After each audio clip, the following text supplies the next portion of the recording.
What's happening, Star? Life. Yeah. Life. You bring life with you everywhere you go, though. So, like when you walk in this room, how much? I'm interested in what you do because the way that your plays take me into a world that is our world, but then we go beyond it, like we go into the stratosphere. So, what do you feel you carry with you when you walk into a space, like as a citizen and then as a writer? You know what I'm saying? Like you walking here today, Yeah. what are you carrying with you?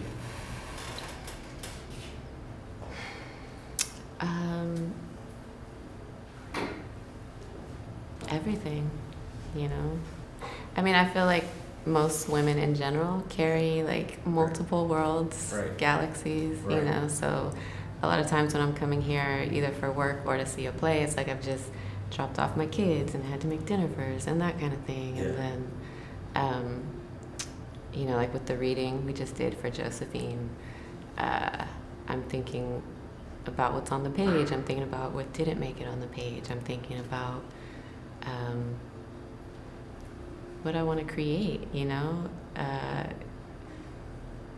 Theater's crazy because you spend so much time by yourself as a playwright, writing and kind of like saying the words to yourself as you're, you know, typing or whatever, but you really do need actors. Like I feel like the actors are the instruments, Yeah. you know, and you want to hear what you made, hear what you created. So I think I'm always listening. I would say that's what I bring anywhere that I go, is that I'm always listening for what's said and what's not said and what's felt. Like I'm always reading and scanning.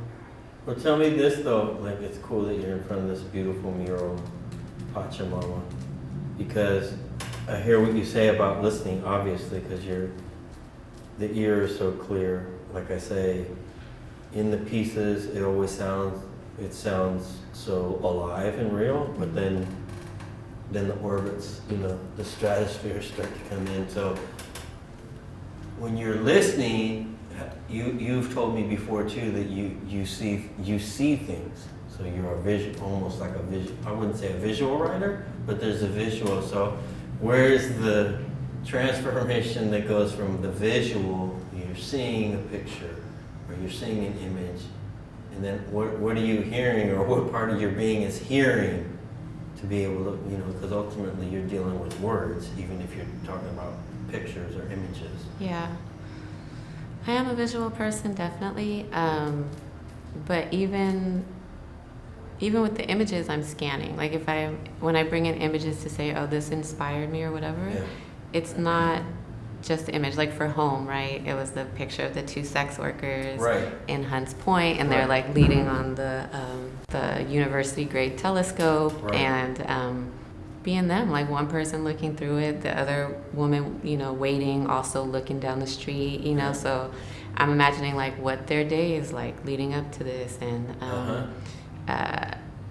who are they going home to, or what happens, you know, after when the telescope is gone, what's the rest of their day like. And then that thought is like, okay, well, with Mars, like what are the odds that these two women will ever get to Mars, right? And what does that say? That they, you know, they had so much energy and attitude in the photograph. Like who's to say that these two souls are any less worthy of getting to Mars than, you know, two tech guys in Soma or something, you know? So then my brain is just, it gets going on that idea of who gets left behind and why, and for how many generations has that happened, and how has that shifted, how has that not shifted, you know? So with Home, it was a lot of juxtaposing the now onto Mars, right? Yeah. So like it was like the Google diversity department, and Chima only getting there through her sister, you know, that kind of thing, and how you make it through the cracks with like connects pretty much, right? Yeah. And that was my first play, you know, and so in the time that's passed since then, I've really thought about, well, if I envision the future, I don't want to envision a replica of now. I don't want to keep, like, even that mind frame is its own prison, right? Like, I think I'm being creative, And I think home was a great piece. Like, I love home. That'll always have like a special place in my heart. You better. I'm gonna get somebody. Come on. But I've just really reflected on, if I'm gonna write about the future, I'm not gonna do, I'm showing you the future by showing you now. Right. You know, so with shipping and handling with Crowded Fire, my whole thing is like the opposite of that. You know, my whole thing is to build a future that we haven't seen, right? Because even in movies and stuff, you know, I forgot the one with Arnold Schwarzenegger on Mars, I think it was, with Sharon Stone. Same shit.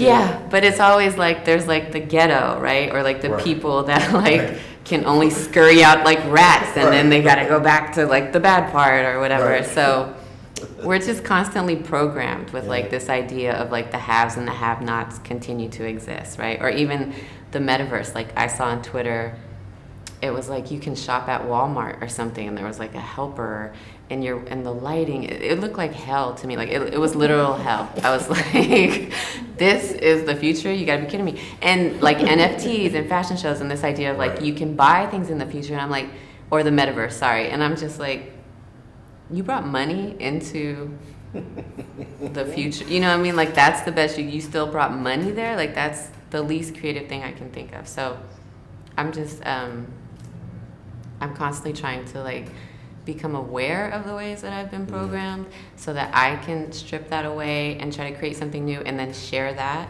so that other people can, you know, take what resonates with them and maybe question their own concepts of the past, the present, you know, and the future. Because for me, with the sort of Afro surreal bend to my work,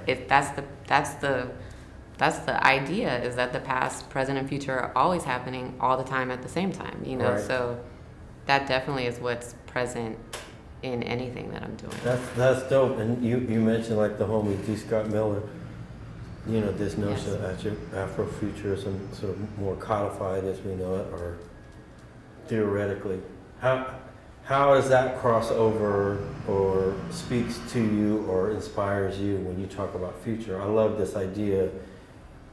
Like, that's why I never like tripped or got into like science fiction and shit like that. Because I was always like, it looks like a booty version of now, or like it's so obviously now, but you're putting on different stripes. Like, who the fuck, you know, why is that a thing, as opposed to like, you're talking about like the brain just going. Yeah. Well, I mean, I think the intention has been like, if I can show you, I'm showing you how messed up it is in the future to show you how messed up it is now, right? I think that's been sort of the intention, and that was my intention with Home, even. But I don't believe that that's effective anymore for myself. Like, I know how messed up it is, and it's only getting more messed up, you know, like year by year. So for me, it's about how do we, I think at a certain point, we have to stop trying to like convince and engage and sort of transform the system and sort of turn our backs and say, oh, what do we want to create? What's our world? And that's what I'm trying to do in my work all the time, is just to say, you know, even with bondage, right? There's the narrative of slavery, there's the narrative of like the tragic mulatto, all of those things happening. But I just feel like we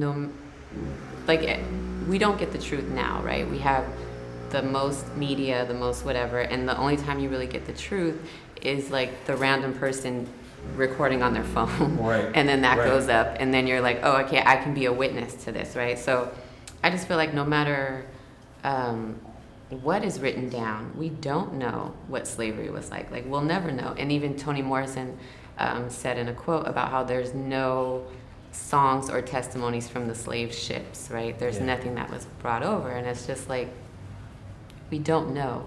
So why can't we use our own inner knowing to look at what they did tell us and sort of rearrange it for ourselves, the same way you have to do anytime you're watching the news or reading a newspaper or anything else, you know? Like, you get the information and you got to be like, okay, well, I know they're going to be on bullshit with this. I know the cops are lying. I know this. Now let me reconfigure and try to get an idea of like what probably happened. So that's what I try to do with bondage, and then also frame it for my daughter, right? Because that was one of the things too, like having kids. I think that sometimes I think some parents might try to hide the past, right, for as long as you can, but we're living in a different world now anyway with like the internet and phones and all of that. So it's like, how do I tell you how horrible the past has been, how we got here, without like completely traumatizing your psyche and like letting air out of your tires and how you move forward. So that was also my intention with bondage, to be like, okay, let me talk to my daughter. Let me talk about like the sexual violence that was like interwoven into that. But then also say, okay, if all these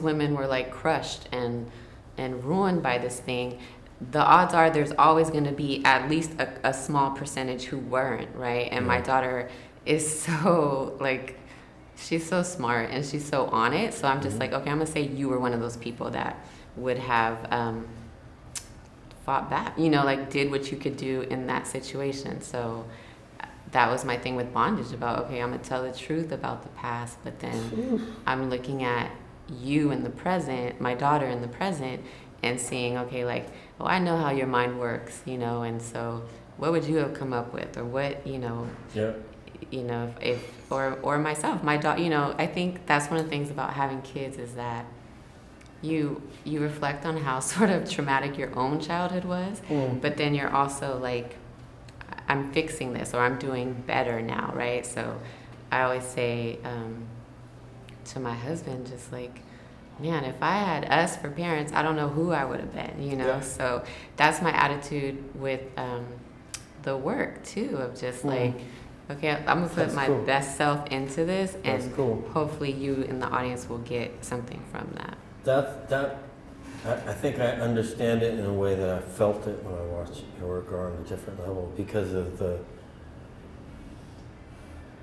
it's like the synchronicity of past, present, and future. It's like in bondage, you're telling a historically based thing, but the way you're telling it as the viewfinder writer is through total future, through Abe's mind, or visuals. And present. I mean, of course, because you're the one doing it, but somehow you're able to sort of hold up three pieces all at once. But you talk about these things, these levels. It's very circular in you. But how do you?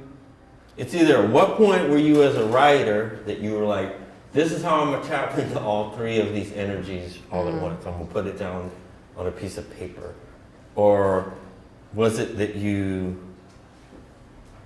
know, I know from being close to you too, that you've carried, like I said to start, like you carry with you your past, your own. So, question that I'm sort of floating around is like, at what point are you able to go, like, writing is an avenue into either painting these three worlds at once, or to exercising or writing, R-A-G-H-T, these things that have happened in my past or my lineage? Like, is there a conscious moment for Star Finch and she's like, this is the way to do it? Like, I've been laying in the cuts listening to all these motherfuckers wild out, and I've listened to my brain and my own thing enough. Like, when does that happen for you? I mean, I think that perspective definitely has to do with my childhood and growing up, and you know, different just dysfunctional situations where I learned very early, like my first kind of consciousness, like 5, 6 years old, that whatever's happening in a room, you know, at home, anywhere, there's a bunch of stuff that's happening that's not being spoken about. There's a bunch of secrets. Everything is not what it appears. For sure. And that's kind of how I was like touched down into my 5-year-old kind of consciousness. You know, like my mom, she says I talked really early, like at 2, that I would just be chopping it up, and she didn't know any better. And other people would say to her, like, you know, people, like, kids aren't supposed to be talking this much at 2. And she was like, oh, really? Like, I didn't know that. So by the time I was like 5, right, and had certain things happen, I had a lot of language, and was sort of soul shocked into seeing that, like, oh, the world isn't as it appears. Like, I didn't have the words for reality, right. but I understood that, like, oh, what I'm seeing here is not the whole story, mm-hmm. right? So mm-hmm. that's my whole consciousness, you know, and I would be very observant, you know, all the time, and at a certain point, just started writing, like as a teenager, like off of like some teenage heartbreak kind of thing. Right. And my homegirl at the time, she had like this heartbreak. So I remember I had an assignment, and so I wrote this short story in red ink, and the whole big reveal at the end. Okay. The whole big reveal at the end was that me and my homegirl had killed these dudes, and we were writing in their blood, right? Because we had been so like disrespected, and it was like just right. bullshit. And so I was trying, it was an assignment, but I was trying to like cheer her up, lift myself up, and be like, you know, read this kind of thing. And I remember my teacher being like, "Are you okay? Like, are you all right?" I'm like, "Yeah, I'm fine."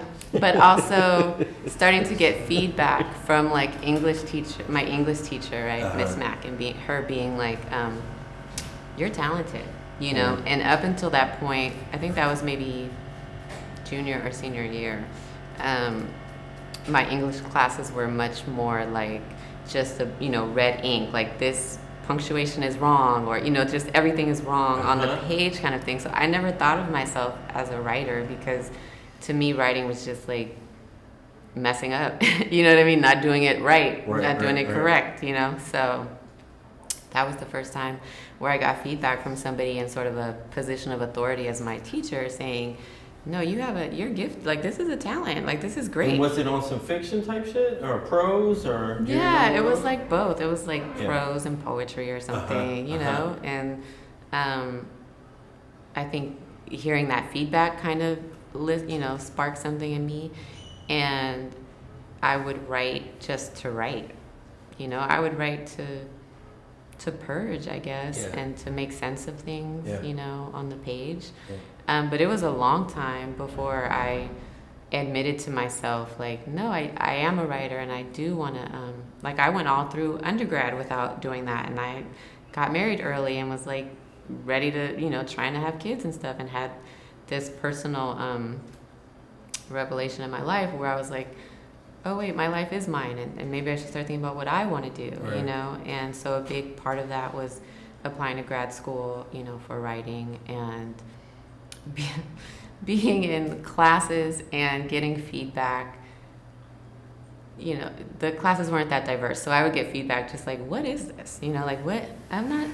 Why? I didn't know that, why didn't I know that they were black until like page 5? Like, I need to know that up front, and, you know, things like that. And so I came across D. Scott Miller's Afro Surreal Manifesto in like the Bay Guardian or SF Weekly, I don't remember, at that time. And I remember reading it and being like, holy shit. Like, it was like a religious, you know, I don't know what the equivalent is, but it was like a creative religious experience for me to be like, oh, he just fucking broke down everything that I do and don't have language for. Right. Could not have explained to anyone in a way that would make sense or be respected. Yeah. And it was a huge light bulb moment for me. And that I could go forward and be like, oh, this is Afro-Surreal, actually. Right. You should read the manifesto. Yeah. Write it down. Yeah. And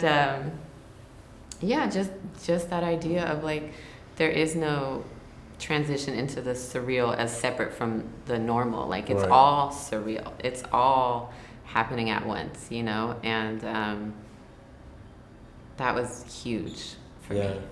Well, what makes you, I love this visual of you, you know, being in the living room, and there's an old boy on the couch, and she's moving something, but the young star Finch is going like, oh, I know what that silent dialogue is. That's what she's saying, something to him, you know, with the back turned and him pulling the square out. And I'm like, well, look at that. But how were you just in a sea, and then you just go, okay, that's what's up in life, I can see this. And then at what point, like, is it you and your sister, and you go, you don't know what the fuck's going on in the living room? She's like, no, I don't know what's going on in the living room. Like, when do you start to see that as a I don't know if you saw it as a gift, but certainly as a tool that you have that some of us, it lays dormant.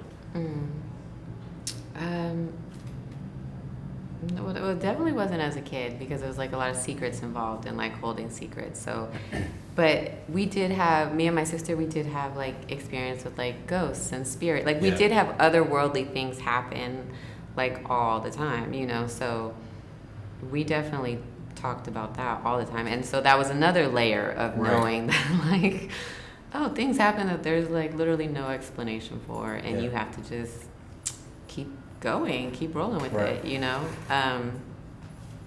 and with writing, I mean, I think that those things served me in navigating life, in navigating spaces as a woman, as a young woman who got like a lot of sexual energy thrown at her like all the time from an early age, and having to know how to move through public space and when it was time to go, and when it's like, oh, I'm definitely feeling something, this is not safe now. Like, I think I used it in that way to kind of navigate, and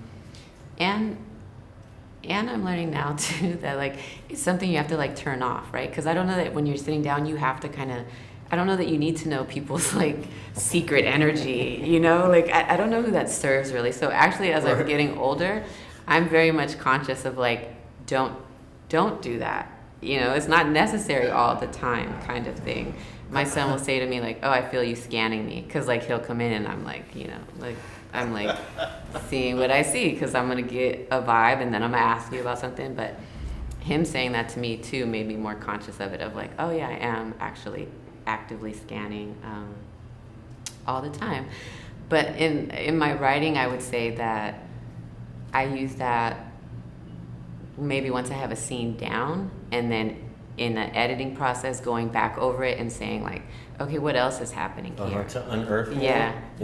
Like, okay, this happened, but what else is happening? Or even if it's not going into the scene itself, it helps me better understand what's going to happen next, or what's not going to happen next, and why.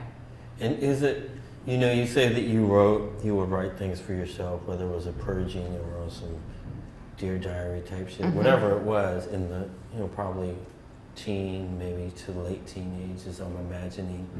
But when you get to this moment, you're like, actually, I like this, or I've articulated something back, and then what is it too, like a different kind of picture? Like, you see pictures, you see them visually, you see things, you see ghosts, you see spirits, you know what I'm saying?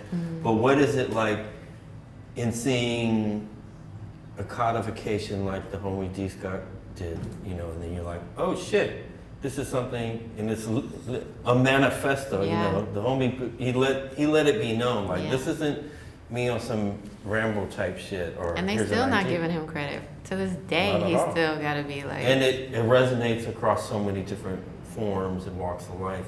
But in seeing that, because you're tapped in, but also like even at state, San Francisco, the Bay is the Bay, and state is cool, keeps it popping, but the creative writing department, let's say, is also very white, in that form is very, very white. So what is that part of what point do you go from prose to sort of going like, I need to see my people, my experiences embodied, like I need to see human beings actualize this shit? It was random, but one of those things where like random ends up being your path kind of thing. But I went in for fiction, creative writing, and then one semester I needed one more class for a certain time, and I couldn't get it. I couldn't find any. So there was a theater class with Michelle Carter, and it was a class that was like, the description was like, you're gonna go see plays and talk about it, right? And I was like, I can do that, okay. Easy, and I hadn't even been to that many plays, though. You know what I mean? That's the crazy part. It's not like I'm somebody who like grew up going to theater. Right. It wasn't that at all. But I did have like, you remember Bravo before it became reality? It used to be like all independent films and stuff, and like foreign films. And so I spent my childhood like watching all kinds of wild like foreign, independent type films, where the more out there, the better for me. There was like a series of French films by a French woman and I forget her name, but that was like her thing, to be like hypersexual and like alpha male and like all of these, whatever. A lot of Spanish films, everything Pedro Almodovar did. Like, I loved all of his films. Like, it was just like, I think the first one I watched was Women on the Verge of a Nervous Breakdown, and I was just like, holy shit, like, what is happening, And so I watched all of his films. Especially for it to be on the TV, right? Yeah. Because on the TV box, we're used to seeing, cartoon to me. I mean, cartoon thought, or output. And then all of a sudden, it's like, these wild, fully embodied, circular thoughted women, you know what I mean? Totally. And like the French films were always wild. There were all these, like a lot of stuff from like the 60s and 70s, I would say, that were just really just out there. And I'm sure it's on a list, of film school that you have to watch these films. Right. And they were just coming across my screen, and I was eating it all up. I would say the one movie I didn't see on Bravo, I ended up buying it to watch it, but Holy Mountain by Alejandro Jodorowsky, that blew my mind open. Yeah.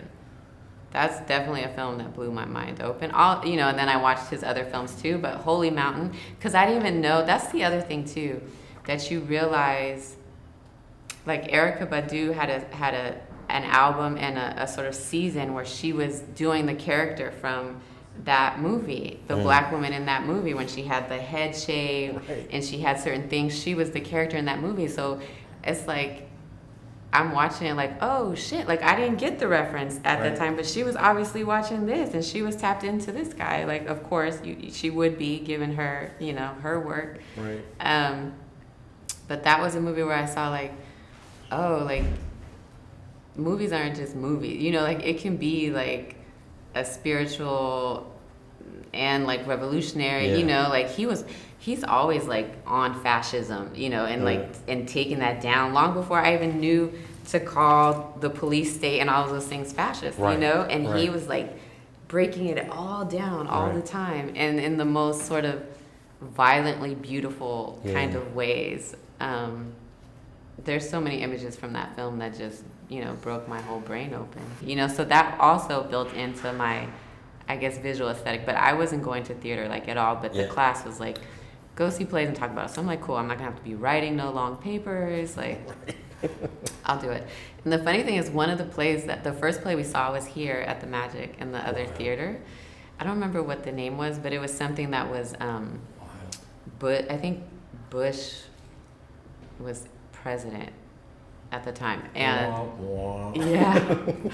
and the play was like commenting on like his presidency as like being the fall of Rome. Like the play had like some emperor that was the last emperor, and the thing that happened in Iraq where like the American soldiers had the Iraqis like with the hood, like all that horrible torture stuff.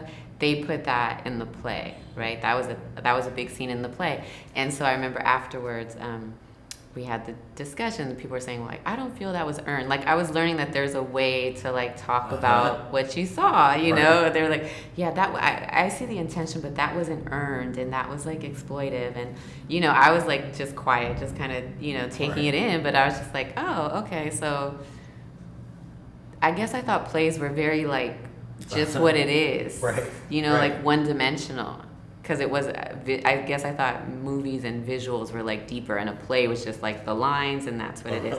And we were learning how to talk about everything that, the subtext and all these other things. So that definitely, I was like, oh, okay, this is interesting. And then I ended up taking another class with Michelle the next semester, and that one we had to write stuff. And it was a similar thing where I got feedback from her that was different from the feedback I was getting in my fiction classes, right? In the like other workshops, people would be like, this is a lot of dialogue, or, whatever. Right. This kind of sounds like a play kind of thing. And so with Michelle, she was just, I had written something that to me was just like, okay, yeah, these two characters, they're doing whatever. And she was just like, this is amazing. Like, this is great, So it was another one of those moments of like, oh, really? Word? Like, right. Okay. And I just got a lot. We built a relationship, and she played a critical role even after I graduated, like staying in touch with me and inviting me back to audit. Like she knew that I was a young mother at that time, that I had, my son was like 2, and I think she didn't want me to like kind of just get lost in that, because with theater, if you're not plugged in with somebody, you're just on your own. You're just out there. I would just be writing, at my little desk in the basement late at night for nobody, really. Like nobody wanted these plays, nobody was commissioning me, but I'm just like, okay, I'm doing this kind of thing. So again, it was a relationship with Michelle, getting that feedback, and then her saying, read this, read Carol Churchill, read this, and then me getting more active in discussions and stuff, and at a certain point changing my major, changing my focus to that. It was like, okay, wait, this feels natural. That I would say that's what it felt. It felt easy. Writing was easy, but I was like writing these short stories or trying to write a novel, and I was working my muscle of my brain a different way.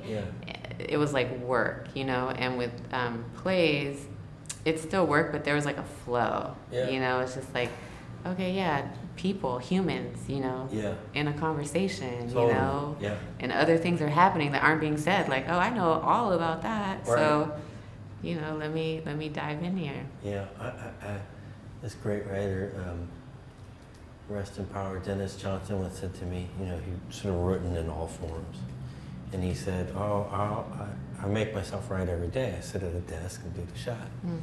He said, if I walk out of there with one sentence, and he said, I'll sit like a job, 8 hours, cup of coffee, and just coffee, and just try. He said, if I come out with one sentence, I'm celebrating, like I did the thing. And he said, he liked doing theater because he said, I sit in my office, and I just let them talk to me. And then it just, blah, blah, blah, blah, blah, blah, blah. And there's something so right about you being someone that is tapped into the not visible things, whether they're words or energies or memories or secrets. When you wrote, like I'm imagining in that thing, were you always writing? I can't imagine you writing from any other perspective, but with hearing you say something like, why didn't you tell me I waited till page 5 to understand there's a black woman? Because I'm like, second line, I'm like, okay, straight. I know what Star's writing about. I can see this woman, boom. But how conscious, or was that empowering? Was that expansive to sort of go like, oh, I'm gonna write this thing, and there's gonna be this black woman's body on stage embodying it. Whereas in prose or even poetry, we can sort of cloak within, language imagery, or, the need to be specific is less, or not even specific, like, you're gonna be what you're gonna be because you're gonna stand in front of us and say the shit. Whereas a piece of prose, my brain would be like, I didn't get that. Or, she only described the room, so I never knew, what I'm saying? Like, is there a moment to happen when you started doing more of the plays with Michelle that you were like, oh, this is what I need to be, not just hearing the access to language and having flow, but where you were just like, at what point does representation or reflection become like, at the forefront, or does it ever for you? It's funny, the first stuff I wrote, which you know too, because it was one of the plays, Gold Mountain, that, got me through the compo gates. Shout out Juan. But I used to always write men, right? And that could be just society, that could be having like a super alpha dominant father, that could be just being a woman who moved through like the attraction of others, Right. So it's like they were all men, and I didn't think about it. They were all black men, but they were all men. And then I remember reading some article, I don't know, there's some name for it, right? And they said like, oh yeah, women writers, their first works are always about men without a doubt, and it's something. And I remember reading that and being like, annoyed with reading it and annoyed with myself, right? Because I'm like, oh shit, like that's true. I have only been writing men, you know? So the next play I wrote after that was Home with you. That was the first, Home was the first one where I was like, no, it's going to be women. It's going to be primarily women. Like, I was like going all the way the other direction, right? Like, my plays would have all dudes and one woman, but she would just be like the girlfriend or something, right? Or the sister. She wouldn't be like the main character, you know? She would just be on the side. So with Home, that was the first like conscious decision I made of like, no, I'm not doing that. Like, I'm somebody that I hate if somebody could predict or knows what I did. You know what I mean? Like, oh, I was that obvious. Like, right. I was asleep at the wheel and just doing what everybody does, you know? So reading that, and that clicked me to the gender element. And my work after that definitely started and has become deeper and deeper in that commitment to highlighting the feminine mind and, you know, women's struggles, feminine struggles, all of that kind of thing. Even though that was already there, I wasn't putting that as like the most important. Like in my brain, it was still like, oh, the man is the hero, the man is the main character, you know? So you have to always undo all this programming. So yeah, the sort of, the idea that I want to write black people, you know, or black people, mixed people, Afro-Latinos, like whatever, that was always there. But the gender thing was the sort of hiccup that I had to undo for myself. That's wild, though. I mean, because I can't, even knowing Go Mountain and knowing all the other writing, I can't even imagine that you could center it in any other way, or that there's another gaze for it. But it's deep, too, because we were just talking about how Mother Marina and Archbishop King, when they saw the reading of Josephine's Feast, you know, also, you can still highlight that issue or that theme or those characters or those traits, you know, about the male species, if you will. You know? And just where the viewfinder is. Because like in Gold Mountain, we follow two dudes. You know? I mean, there are definitely two women in it, and there's only 4 people. But yeah, I mean, it's like who's in the driver's seat, kind of. But also in Gold Mountain, which I've always thought of you both, you know, clearly on a different plane about how you're speaking to spirits, but spirits in a very, like in a way that I can walk down the street and talk about it, as opposed to like, we need to get into ceremony, you need to be tapped in, you need to be ritualized in order to understand. No, but in that same stroke, also you were writing about Frisco, like very clearly about your city. Has that always been in all of your writing, or did you feel like, I know this, so plays are set with settings, so shit, I'm gonna set it in my city? I think that writing definitely was a tool for helping me process the rage of gentrification. In the beginning, even prose journaling, or do you find more of an attack when you could say like Gold Mountain is going to be about how we're getting fucked out of our own city? Well, even stuff that I was writing in grad school with Michelle, like short stuff, would always like bump up against that, because that was the time where I felt it most clearly. Like I had moved away, like to the, you know, the East Bay or whatever, and so by the time I was in grad school, I was now back in the city. Right. You know, like I was always coming to the city. It's not like I wasn't in San Francisco, but as far as like living there, I think rooting myself back down, it was heavy. Yeah. The Google buses, you know, that was like the beginning of that kind of thing, and because it came in waves, you know, there was like the .com wave, but that was something that you could like see as everything else is still here, right? And then that second wave in the early 2000s or whatever it was like, oh wait, they're like in control now. Yeah. They can do whatever they want now, you know? And that was hard for me, you know? That powerlessness and knowing how wrong it was, and seeing, you know, because San Francisco to me was like, it was magical, you know, growing up in the Mission and Bernal Heights. Bernal Heights was tucked. It was its own little village up there, you know, and the Mission was so alive as, you know, just spirit, everything, just everywhere you went, mural, spirit. That was just like walking to the bus, all these things, you know, it's like, whatever, that's just life, you know.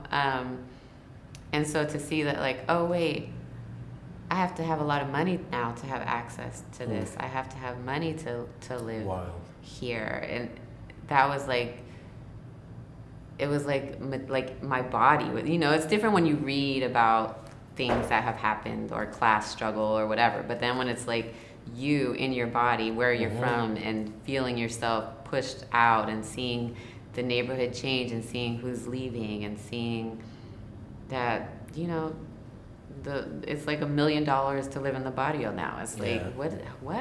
You know, like it's like Monopoly, but really happening, you know. And I had a lot of rage about that. And I felt so powerless and helpless. And so writing was a way that I could, I mean, as you know, like I was like killing dogs. I was in my play. Murking dogs? Yeah. I was like, classic line. You know, I was murderous about it. Yeah. And writing was a way to process that psychologically, I think, you know.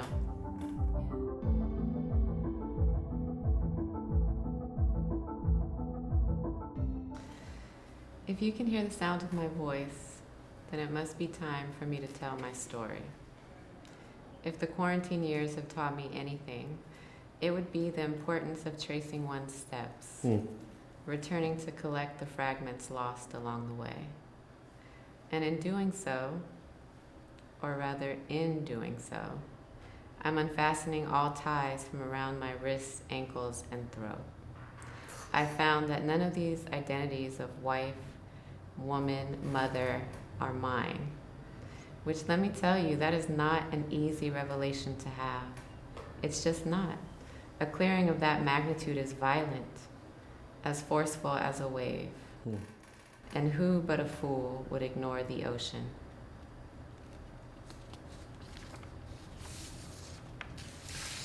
I always thought it would be a wave that came for me in the end. I dreamt of the sea for as far back as I can remember dreaming.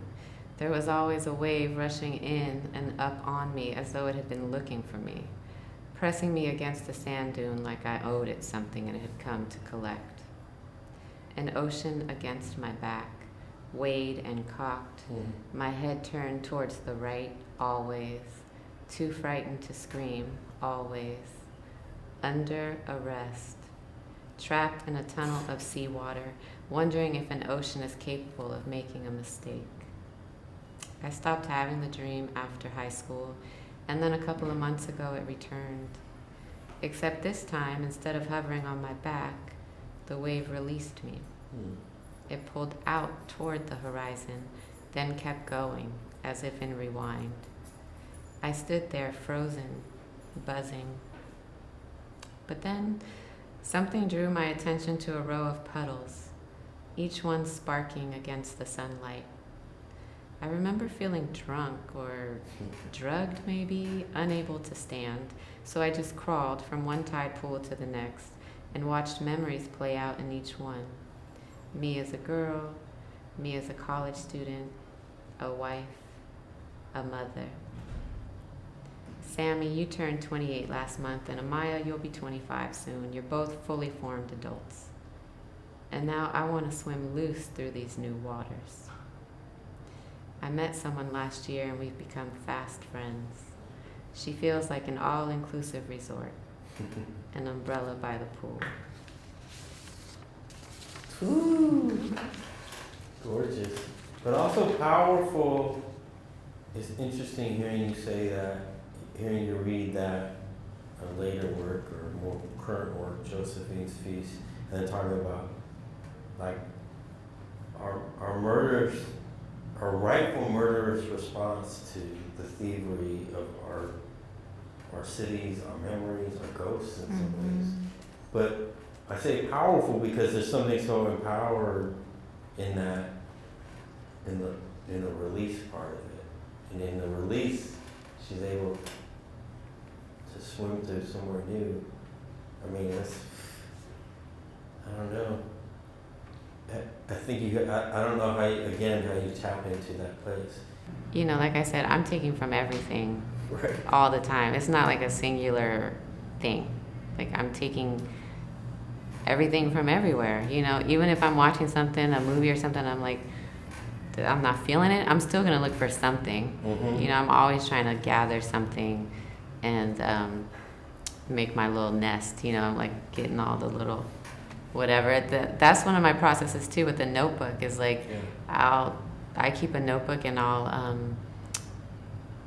if I hear something someone says, it could just they're just talking, but the way they said one line, something like clicked in me, so I got to write that one line down for later. Or if I hear characters' voices and I hear a short conversation, but I'm already working on a different play, I'll just write a little thing there. If I hear a song, I'm gonna write that song down. You know, I'm just always like stacking these things in a notebook to like circle back around to when the time is right. And the way that it works out, a lot of times, the time is right. You know what I mean? Like when I do get back around to it, oh yeah, that's when I was supposed to get to it. And sometimes I'll find stuff that I don't even remember writing necessarily. And that's always hella interesting to me too, because I'm like, I have no recollection of writing this down or writing these couple of sentences down, but I can go back to it and like re-trigger the thought process. That's like, you have to write stuff down. I think a lot of times we think like, oh, I'll remember later, you know, like before bed or whatever. You don't. Like I feel like it's like you're being disrespectful or something if you got sent a little taste of something and you don't like make note of that. Like I just feel like you're being disrespectful, whether you use it or not. You gotta take that. But it's also down. the thing that you've been talking about too. Like that's your Badu, that's your third eye. You know what I mean? Like you're tapped into a voice that's talking to you. Mm-hmm. Like that's why you're hearing it, right? Like yes, you are obviously a creative being, and you can create words, languages, images, but certain times the world is also talking to us. For sure. So, that's the thing too, if somebody's like, oh, you're such a great writer or whatever, it's like, yeah, no. You know what I mean? Like, I don't take credit like that, you know? Especially like there's parts of different plays where I'm like, I was just like transcribing. Mm-hmm. You know, I have to do the work of like editing or like sitting through a reading and then hearing the parts where the energy has fallen away and it just sucks and you still got to sit through like 5 more pages of it. Like, yeah, I have to do the sort of like grind and humiliating situations that writers or any creative that has to put something before others goes through. Yes, I do that work, but I feel like it's like a farmer, right? Like the farmer is doing all the work, but the farmer is not making the seed sprout and do what it's supposed to do. So I definitely, without a doubt, know that I'm not responsible for those seeds at all. Like, yeah, I gotta water it, I gotta put in the work for it, but it didn't come from me like that, you know, at all. Yeah, Star Finch, ladies and gentlemen, Star Finch.